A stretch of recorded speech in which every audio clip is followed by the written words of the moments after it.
Welcome back once again, Real People, Real Life, Wichita, Kansas, America.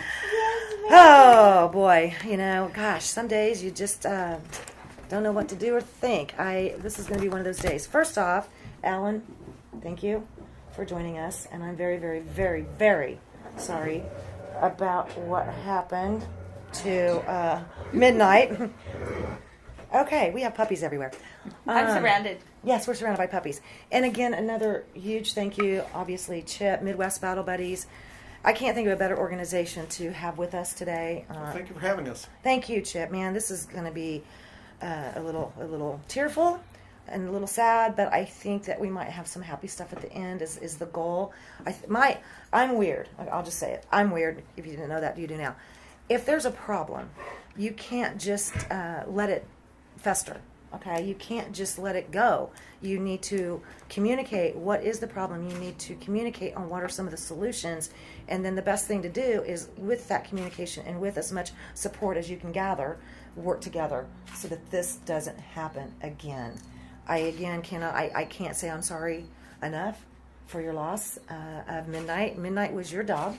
Can you tell us a little bit, Alan, in your own words, obviously, what you would like for the citizens of Wichita, the citizens of Augusta, the citizens of Kansas, and anybody else watching, what would you like to tell us? I know. Well, I've told my story so many times over. If anybody hasn't heard my story, just get on Facebook. You'll see it. Mm-hmm. Okay. Basically. What I want this madness that always gets swept under the rug. Mm-hmm. Civilian dogs, aka not a cop, they matter. Right. Canine lives matter.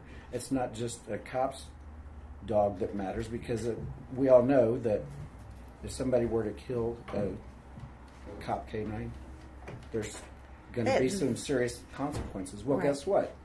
Killing a service dog is a felony. Mm-hmm. And it's going to come out in the wash. All I can say. Right. You know,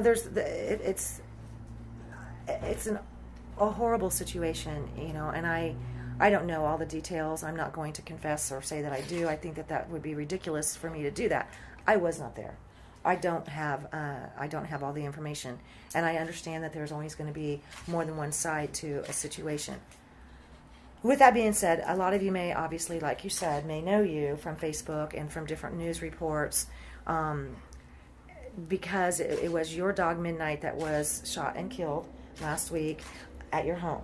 Mm-hmm. And your home is in a trailer park, correct, in Augusta. Mm-hmm. And there's obviously, like most trailer parks, there's a lot of neighbors, mm-hmm. you know. So, and you can help me with this. Is it this group of neighbors says one thing, this group of neighbors says another? Is that the biggest problem in trying to determine what's going on here? Is that part of it? Well, there's just speculation, as there is always, you know, he said, she said. But really what happened was Midnight knew to stay in the house, as he always did, until I told him it was okay to come out. Uh-huh.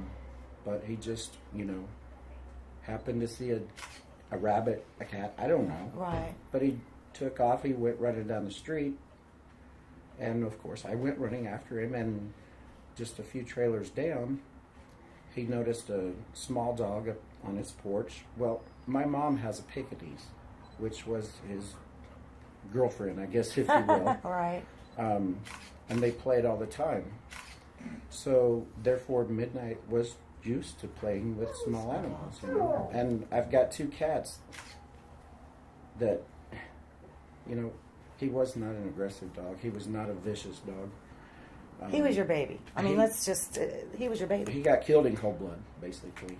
But anyway, he did not attack that dog. He went over, and what he did to Mamie all the time was go over and hover over top of her, you know, and just lay his paw. I have a large dog that does that exact same thing. He does not hurt them. He doesn't intend to hurt them. He's just larger, so it startles them. But he does the exact same thing with the paw. And that dog acted like it was being scalped or Killed. something, you know. Well, obviously, I guess the little dog seeing this big dog Right. hovering over it. I spooked it. And I've Yeah. heard little. I mean, my dog has came up on a little dog, and he's of size, and they'll scream like they're just and nothing has happened to them. Exactly. Well, by the time I got over there to get Midnight, he was already coming back to me because I was hollering at him, and he knew. So I took him back to my house, and I went back over there, and I asked the lady, I said, "Is your dog okay?" She's sitting there holding the dog, petting it, and she's like, "Yeah, there's no bite marks, there's no blood." And she's just shaken up and scared. I said, "Okay, are you sure there is nothing wrong with your dog?" "Yeah, there's nothing wrong. She's going to be okay." So then why I ask everybody, did she have the nerve and the audacity to lie to an officer, and they believed her, to come out with the intent? They brought another officer with the dog catcher. The dog catcher was seen at the property owner's office just prior to coming to my house. Wow. So in my opinion, there's some premeditated, you know. Wow. I didn't see that. I've tried to stay up on all of this, and you know, there's only, like I said, there's only so many different sides to the story. This is the first time I've heard, though, that the person that was coming to give you a citation, that's with animal control, Mhm. before he came to your place, he went to the The manager's. park office, yes. Okay, I didn't The realize park that. office. The mobile home park. Okay, so was that the same person that the dog that was little belonged to? Is No, that the this is same? the animal. No. So why would they have gone to the park? Oh, to see if there's been any previous incident, probably. Is that what that was about? Well, because it's flying all over the place, even by Chief. I don't even know his name. It doesn't matter. The Augusta officer. Chief Liar Cop, I guess, if you will. Yes, the Augusta Chief of Police said that there was numerous instances where Midnight has like attacked other people, bitten people, and I'll get to that in a second. And he's been in trouble multiple times. In fact, he said that Angie, the park owner, even has a eviction notice on me right now. I'm like, really? Couldn't be so far from the truth. That either. But as far as biting other people, Midnight did actually have an incident where me and my family were out at the El Dorado Lake, and my mom, my nephew, and Midnight were sitting in the vehicle because my sister and her fiance they had just bought a boat, and they wanted to take it out on the water to test it. And so, well, there was not enough room, obviously, so they stayed in there. And my nephew was tired, laying down. But anyway, some people had come up around the vehicle, and what's Midnight to do? But in his brain, protect. And so he started growling, and my nephew reached up, grabbed his collar, not thinking, because he was asleep, and in the event, accidentally, unprovokedly got bit. And the officer at that time said, "I'm not going to put this dog down. There's no reason to." This was totally unprovoked. How? Mind you, this was before he got trained. Okay. So there is no relevance to this versus this. Okay. Because I have heard that there was, a family member that was hurt previously, and then of course you did take Midnight for training. Can we take a break now and switch over to different training and some of the documents and things And that what you training brought? you? Can we put switch Midnight over? Is that through? okay? I mean, I don't want to just rush into the next thing. Is that okay that we? That's fine. Yeah. Okay.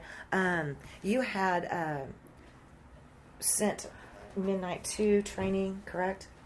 I put him through basic obedience training, Okay. at the Family Behavioral Center Okay. at the first part of last year. Okay. Because when I received Midnight, it was a friend of mine who asked if I could dog sit him for a couple of weeks until he could find a place. Because him and his wife had moved from Oklahoma to the trailer park over at Greenwich and Kellogg, and they got word that Midnight was there, and of course they were telling the person that actually these two people were housing at that he had to get rid of the dog or else he had to go. So I said, yeah, sure, that's no problem. I can. So you started off with this as a babysitting. Yes. You're going to babysit that little baby. Okay. What breed was Midnight? German Shepherd. mix. Yeah. I know that before we go much farther, I do want to get involved here with you for just a minute. Do you want to take a hard break before we come back to a lot of this? You thinking? Okay. We're going to take a real quick hard break. We'll come right back with more Real People, Real Life, Wichita, Kansas. America. America. This one's for you, Midnight.